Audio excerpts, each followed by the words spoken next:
Hi, my name is Destiny Little. I am a sports photographer, videographer, and creative director. I've shot all things from middle school sports all the way to the pro leagues and everything in between. Today's video is all about trusting yourself before the validation.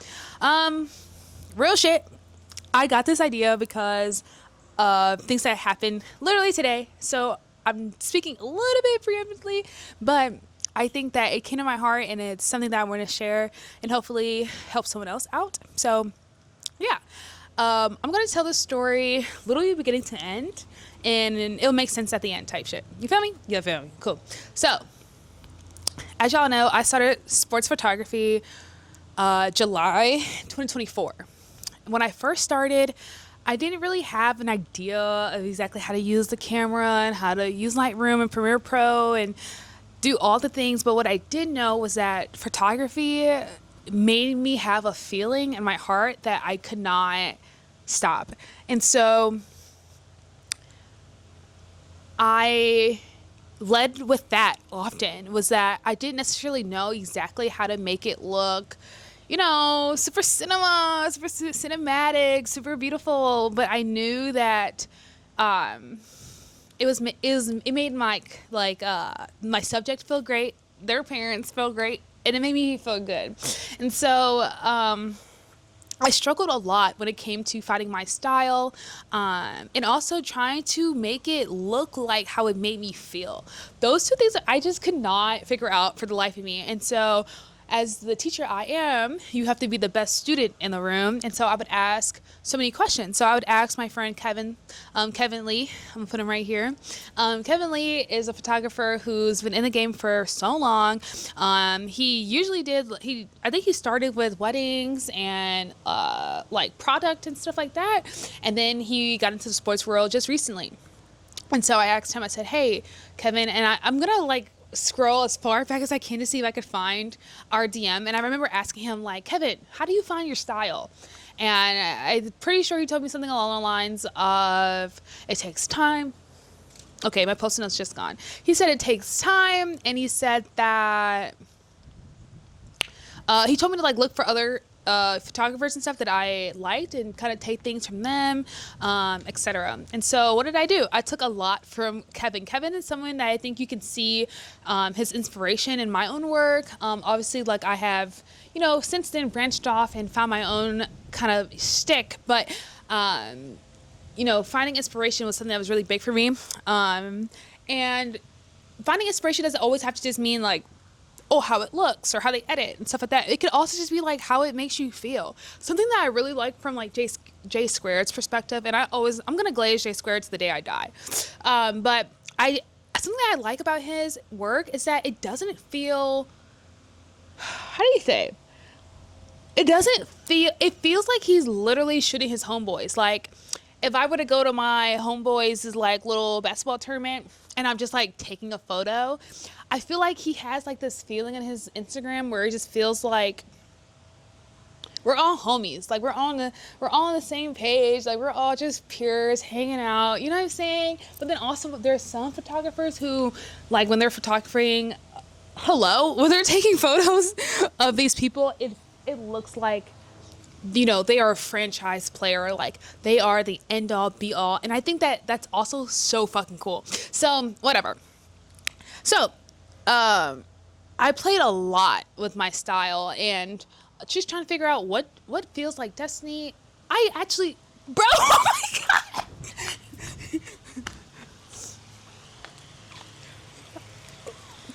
I don't know if you guys can see. There are these humongous fucking bugs. Texas has the biggest fucking bugs ever. This video may be not great because there's no continuity because I have to continue to get up. But anyways, child. Ooh. Anyways, I worked really hard. I worked really hard of adapting my style, changing my style as I grew and got better. I think my work kind of progressed as it did as well. And you could kind of see where I kind of figured out exactly what I wanted my style to look like. What I also think helped me when it came to developing my style was improving my gear, especially before I started shooting the pros. High school gyms are dark, and I remember when I got my 85 millimeter and I was able to have such a lower ISO. I wasn't dealing with so much noise, and I had Sony, so noise wasn't a big problem. But sometimes, you're bumping your ISO to like 2,000 plus. You're going to a little something, and the gym's a little dark. You feel me? So I think when I was able to kind of do that, I was able to play way more around in Lightroom, and I think that I was able to really figure out exactly how I wanted it to look.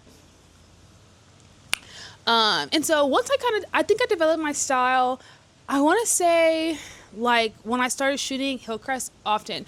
I think it was something about being in the same gym often, seeing the same players, kind of learning them. Also they had like their colors were like this blue. Why can I not remember? I want to say yellow. And so I was able to really kind of like master that.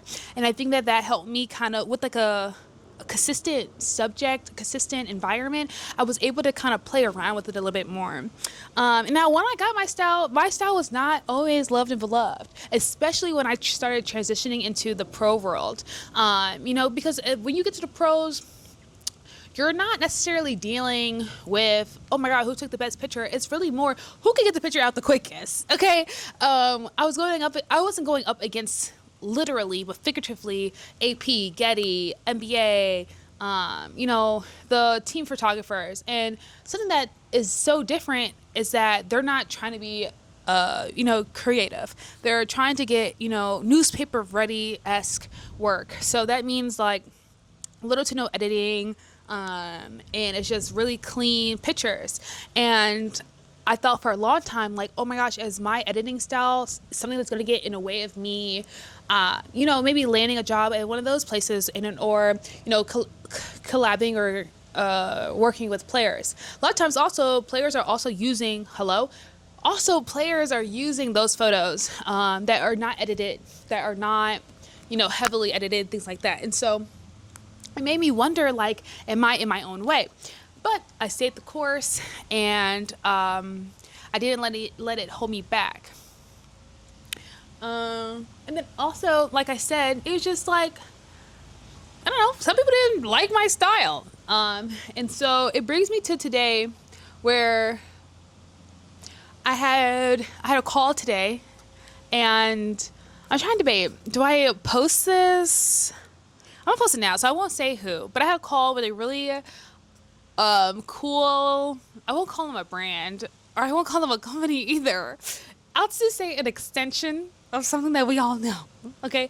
But I had a call with them today, and the first thing that was said to me was that they just loved my vintage look. They loved my Polaroids and that physical aspect I bring to sports. They love my storytelling. They like how you could kind of just feel that story and feel like a little bit of like a heartwarming feeling. And I think it was so rewarding to hear someone want you based on like your style, especially I don't know, sometimes people try to adjust your style or change your style or maybe not appreciate your style. And so listening to someone tell me that the reason why they reached out to me for this opportunity was because they loved my style and they knew they wanted to work with me, you're kidding.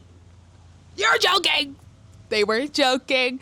And so I say this to everyone where it's just like, if you like something and you like how your shit looks and you like how it makes you feel, then like, bro, stay on the path.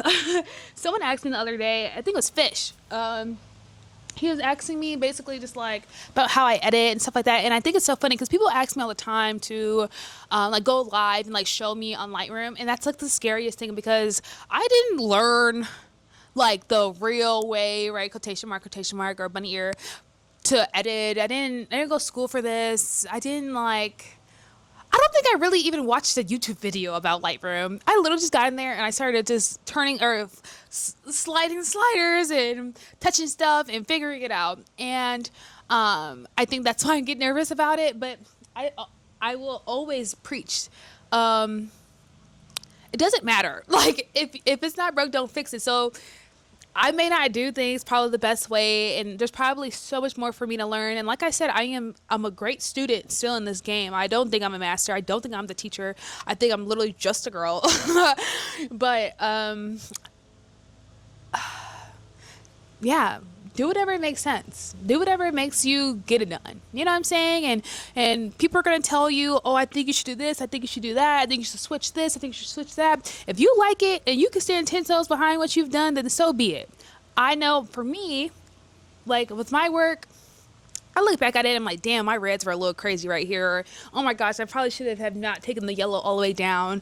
But at the end of the day, I am so proud of everything I've done, and I know I did the best of what I can with what I had, and I didn't half-ass anything, and so I'm cool. And so I just say to you, you know, stay on your path, do it, like be true to yourself, because a lot of times what makes you different is what gets you in the room, you know?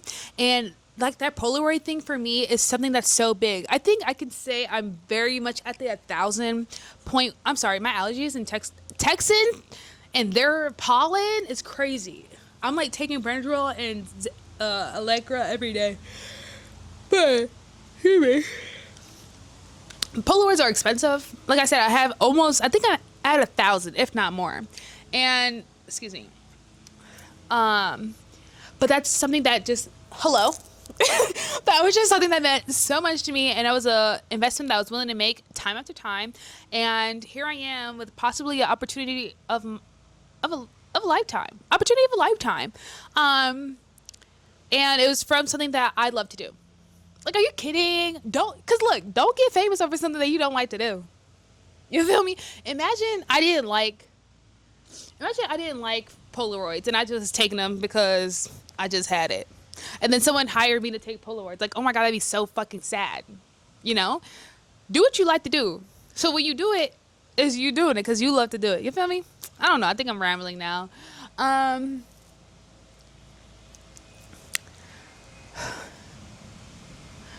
You know, trust yourself, be yourself, love it. You know, this brings me back to Tyler, the Creator, where, you know, he always says, you know, you got to be your biggest fan of your own shit. But you do. Like, Tyler doesn't give a fuck about what nobody else thinks. And I don't know, I hate to always bring things to Tyler, but he's such an inspiration to me. And I take everything he says. But yeah, you have to love your shit bad, bruh. Like, you gotta think your shit is the rawest shit. You know, because it's already gonna be 25 haters. You feel me? It's already gonna be niggas that hate you. It's already gonna be people who be like, this is weak, this is not good, I should have been there. Every day, bro, every day. That's why you have to think that you're the toughest person, bro, for the job. You have to, even if you don't believe it yet, right? Even if you don't believe it yet. There's so many times where I'm like, I'll go on YouTube and I'll see someone else's YouTube video for a different player. I'm like, wow, they're tough. They're actually dumb tough. But like, that doesn't take away from me. And it's like, the ceiling is so high. We're all working toward it, getting better. Just stay on the path. Everything's fine. Everything's okay. Like I said, you just gotta think you're tough. That's going to be our thing for April, guys. Our thing for April is going to be, look yourself in the mirror and say that you are the toughest person. There's not a better person for this job besides you. Yeah. And then, bada bing, bada boom. Bada bing, bada boom. You feel me? Okay, love you guys. I don't know. Oh yeah, I was trying to say the other day, I think I really do like YouTube because it's only like 20 of us max. And I be getting nervous talking to Instagram because it's like, they're so scary. But YouTube is like our own little corner of the internet. And, you know, obviously I hope we grow and we expand, but I really do like our little intimate corner on YouTube. I actually don't want us to grow. I really want us to stay real cute and small. But yeah, you know, let y'all be at. Bye.